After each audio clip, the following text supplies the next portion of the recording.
2, 3, 4. My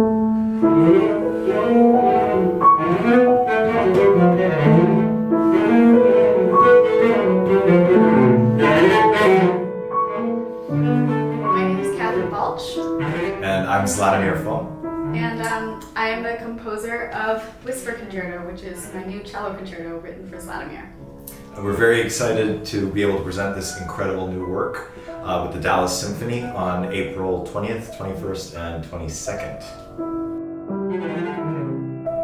So I wanted to ask you a couple questions about this work. The first is that as a cellist, one of the most striking things about it is the use of extended techniques.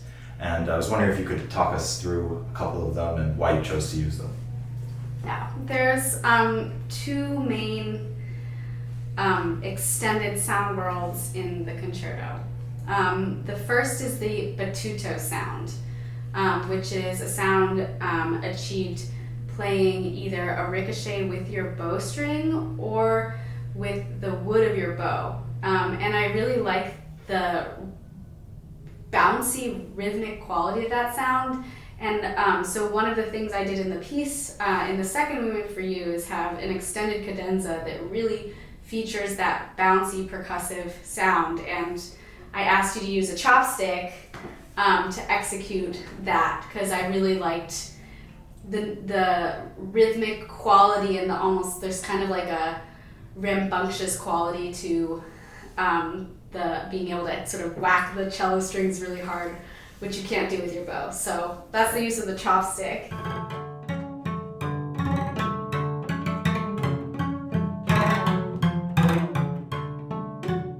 And then the other really extended sound world I call the sort of whisper scarabellate techniques. And a lot of those sounds are inspired by Ligeti's cello concerto. So at the end of Ligeti's cello concerto, he has something called the whisper cadenza, after which this concerto is named, in which the cellist explores all sorts of kinds of noise.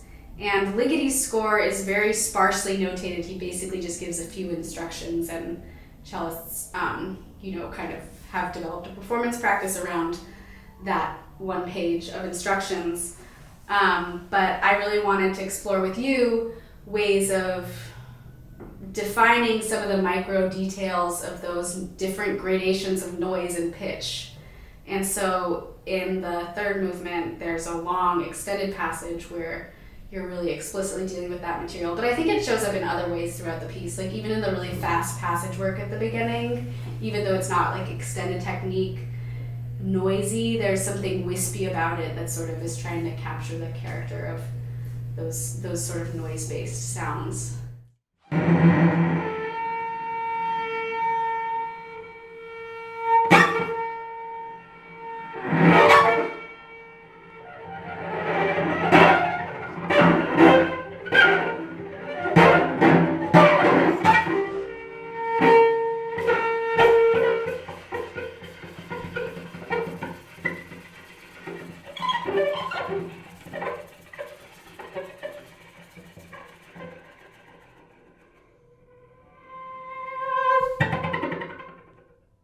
So do you have a particular moment in this piece that you feel most close to, that feel maybe is the emotional climax or your favorite moment? The part you're most looking forward to hearing us play in the flesh? The part, I'm really excited about the third movement. I'm also the most nervous about the third movement working. But in the third movement is sort of a da capo. We go back to the beginning, but the textual world is very different. The prepared piano and the percussion are a little more involved.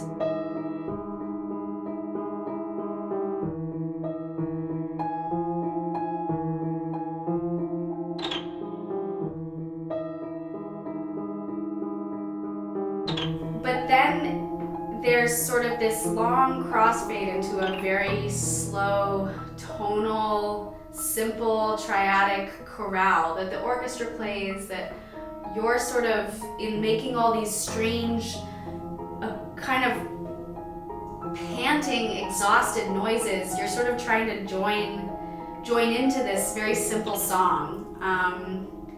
And at the end, you finally kind of do get to with the solo strings. And for me, that's the part of the piece that I really started with, was just that really, really simple chorale, and thinking about what it would be like to sort of pair these kinds of harmonies with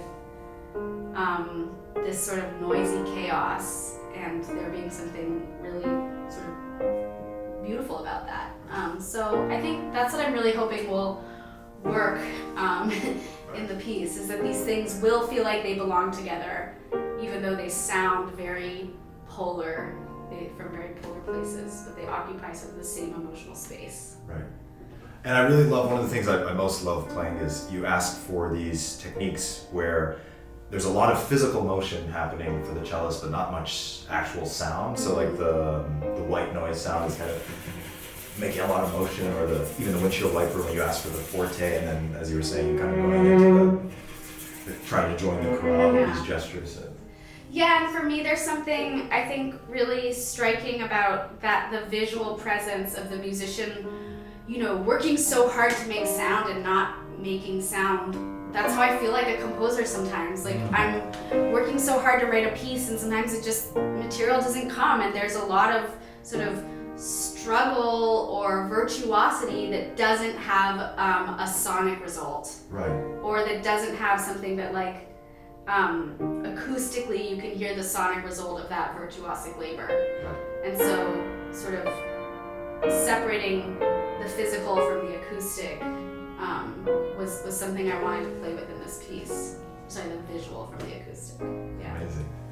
Yeah. Amazing. I think it's an absolutely incredible piece, and I'm really excited to be able to share it with all of you. I couldn't be more grateful to be writing it for Zlat. So see you